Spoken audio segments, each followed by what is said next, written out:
De retour sur les ondes de MDUO avec Man at Arms, maître d'armes, notre maître d'armes préféré.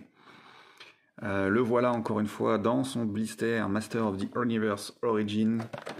Hop, vague 1 2020. Oui, je le dis tout le temps, je sais, j'ai 6 figurines à faire, comme ça on les fait un peu à la chaîne. Mais j'essaie de lever des points intéressants. Et j'aime bien ce personnage, tout le monde adore le maître d'armes et sa figure, ouais, paternelle. On va en parler un petit peu de cette moustache. Et des origines en fait, parce que c'est maître d'armes, c'est vraiment pas un personnage qui est vide de sens.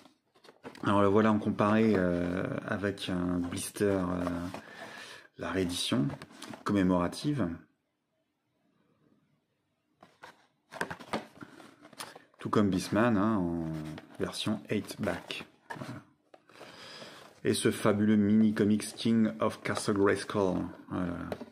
Je m'en remettrai pas, moi, de Beastbarrage. Il est pas détestable, mais bon. Et donc ici, voilà, tout de suite, ce qui saute aux yeux, même à travers le blister, en dehors du fait que le rouge de l'époque était plus beau, ce qui saute aux yeux, c'est que, oui, effectivement, il n'y a pas de moustache sur la version vintage. Et on a voulu corriger ça pour faire plaisir aux fans, peut-être, parce que dans le dessin animé, effectivement, Maître d'Armes a une moustache. Et cette moustache a été décidée par Filmation, qui, à l'époque du dessin animé, ont décidé d'ajouter cette particularité au personnage pour lui donner, justement, bah voilà, un air paternaliste et assurer un petit peu son âge plus avancé que celui des autres protagonistes, en fait. Voilà.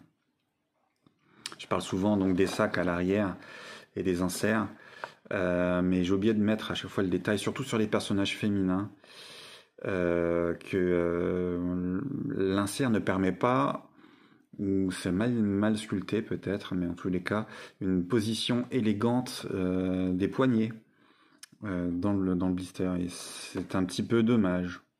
Bref. Alors, contrairement aux autres gardes royaux qu'on peut voir dans les dessins animés, dans les mini-comics, le maître d'armes n'a pas une armure complète. Il dispose juste d'une épaulière, et d'un protège-tibia sur la gauche, le bras gauche, puis donc de son plastron, qui sont déjà mis en place dans les blisters vintage, mais qui sont retirés donc dans le blister Origins, pour être disposé, donc comme je le dis souvent, dans un sac à l'arrière de l'insert qui maintient le personnage. Voilà. Passons à la figurine en loose.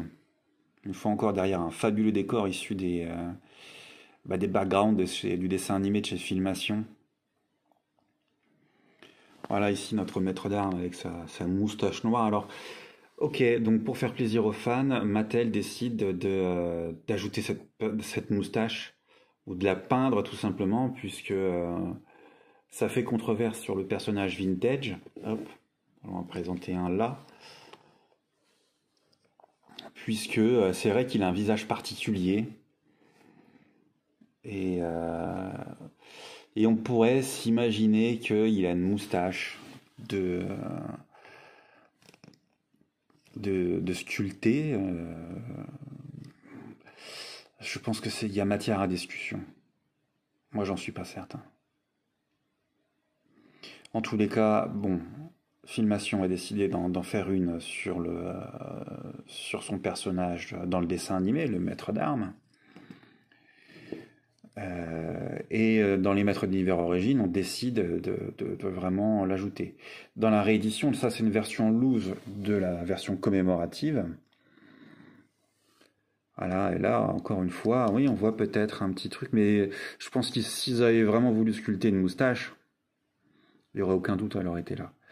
Mais non, moi je pense pas que ce soit le cas. D'ailleurs, en fait, il y a eu des dessins qui ont été faits à l'époque par Alcala sur différents mini-comics où on voit vraiment le maître d'armes avec ce visage particulier, hein, parce qu'il a un visage un peu particulier quand même. Je dis pas qu'il est pas beau, hein, mais qui est très très bien dessiné pour l'époque.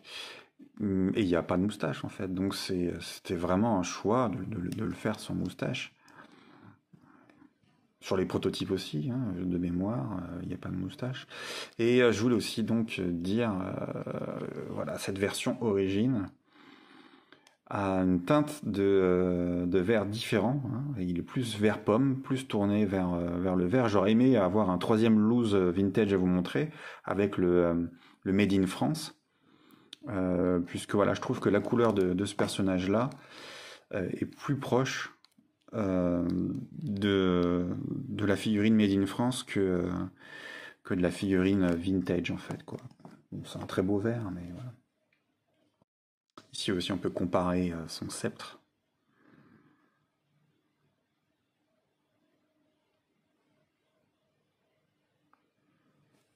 Toutes les caractéristiques. Un peu mieux définies sur la version Origins, pour une fois, c'est bien. Voilà. Les articulations sont les mêmes, hein. Voilà. Par contre, là, j'apprécie ça, c'est qu'on ait pris la peine de peindre les cheveux. Là, c'était pas le cas. Ouais. Ça, c'est quand même une chose pas mal. Et puis bon, quitte à faire une moustache pour qui ressemble aux dessins animés, eh ben, on lui fait de la même couleur que celle du dessin animé. Là, c'est un peu ridicule. Mais bon, je pense que, voilà, comme ici, il était brun, voire même cheveux noirs, ce qui est étrange. Ça leur a peut-être dénaturé de tout faire en roux ou châtain, je sais pas. Mais bon, bref. Voilà, c'est tout. Ce sont des décisions de chez Mattel. Donc tout est là. Alors la différence aussi, c'est que le plastron vintage était en une partie. Hop. Et cette fois-ci, on va avoir un plastron en deux parties. Voilà, dans un plastique très très mou. Voilà. On se demande d'ailleurs ce que ça va donner dans le temps, ça.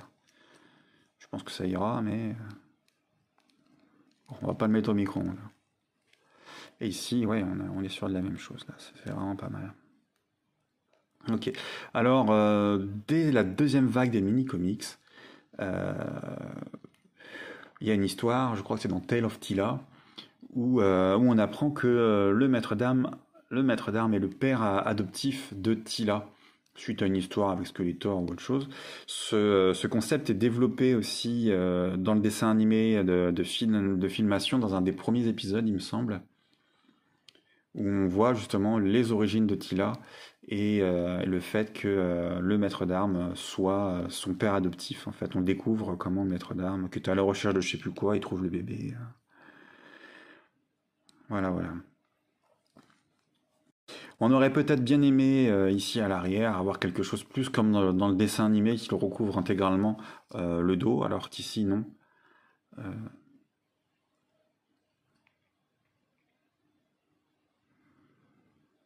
Voilà, donc Made in Taiwan pour mon vintage, Made in China pour le origin, le commémorative, Made in China également.